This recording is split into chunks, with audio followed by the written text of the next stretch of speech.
With Labor only one seat now away from majority government, let's bring in our election analyst, Tom Connell, for the latest. OK, Tom, are you going to be able to call it tonight? Have they got to 76?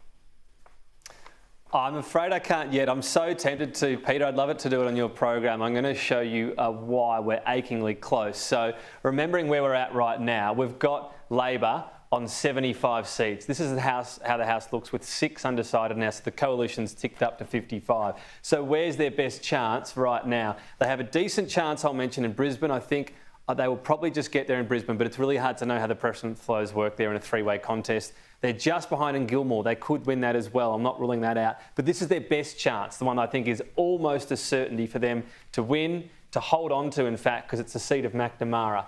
Look at this contest here. So it's a 3-way contest. The only way Labor does not pick up this seat is if Josh Burns finishes 3rd. So keep that in mind. Now, you can see his lead is significant over the Greens and the Liberal Party at the moment. We do have to factor in not just that primary vote, but how preferences flow after. So those preferences below, UAP, Lib Dems, One Nation's in there as well, they will help lift up the Liberal Party vote. But you wouldn't think they'll help the Greens. So yes, even if the Liberal Party goes ahead of Josh Burns, let's think of this contest now. Let's assume the Liberal Party, let's stress test this and assume the Liberal Party goes first with all these different preference flows. So it's Greens v Labor. Look at that gap there. It's nearly 2,000 votes. What's happening at the moment in postal votes is what's going to hurt the Greens too much, in my view. Let's have a quick look at that on those postal votes at the moment. And again, just look how they're flowing in a primary sense. You can see already Labor's caught up 1,800 votes on 12,000. So we're going to get another 6,000 or so of those votes in. That tells you we're going to see Labor catch up or go to a lead again by about 900. There'll be about 2,800 votes ahead after that. And then we've also done calculations on the other votes coming in. Declaration, pre-poll, provisional and absent. These are all different votes that are yet to be counted. We still have Labor and Josh Burns. And let's just go back briefly to where we're looking at this seat and the overall contest. We still have Labor ahead, even after all those votes are distributed and the Greens catch up somewhat on the absent votes. We have Labor ahead by about 2,500 votes versus the Greens. So for them to make that up in those other minor parties, the only party their natural friend in there is the Animal Justice Party. They won't even get 2,000 votes. So on all of those numbers and our calculations, we don't see any way Josh Burns actually falls below the Greens. We have been told from within the Labor Party they don't think the preference flows are going as expected. And so we're just going to hold on. We don't want to get this wrong. I'd love to hit the button. Here it is at 75 to 55. I'm almost certain Labor gets to that 76. We'll just wait till we see the first flow of absent votes and provisional, unless something really strange is going on, because we know roughly how many there are as well. Then it'll be Labor at least 76, possibly 77, maximum 78, depending on what happens in Gilmore. So I'd love to do it on your show, Peter. I'm just going to hold on a little bit longer.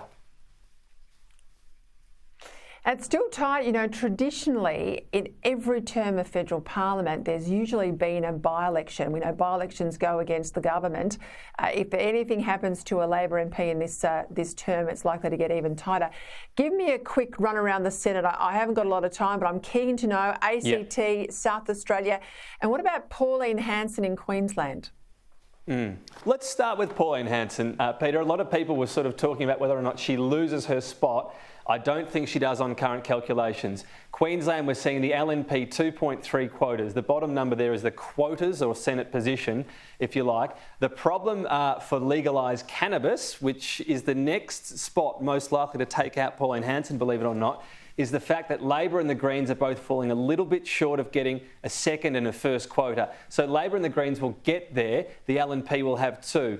What happens with these votes here is you end up with 2.66 for Labor and the Greens. So they actually need 0.34 of a quota from other progressive parties to get to that 3. With the LNP, they're ahead. They've got excess. They won't get to a third, but they can give 0.32 back. So as a result, even though there's only a small margin between One Nation and legalised cannabis, you've got, first of all, some vote coming down effectively from the LNP and some vote coming up, including from UAP. So legalised cannabis, I think, gave Pauline Hanson a bit of a scare for the first night or two, but this vote has come back and is now looking a lot better for her. But this also tells you the story of the fact the LNP's losing senators. They lose 1 in Queensland, they go from 3 down to 2, and Amanda Stoker loses her position. Let's quickly look at WA as well. The Liberal Party had 3 last time, they're down to 2. Labor's actually going to pick 1 up. and get to 3. We'll see 1 to the Greens. Again, legalise cannabis and its vote. I'll just pull up for your viewers as well where the Senate is likely to look, having looked at all these numbers across all the states and territories. So this is the existing Senate before May 21,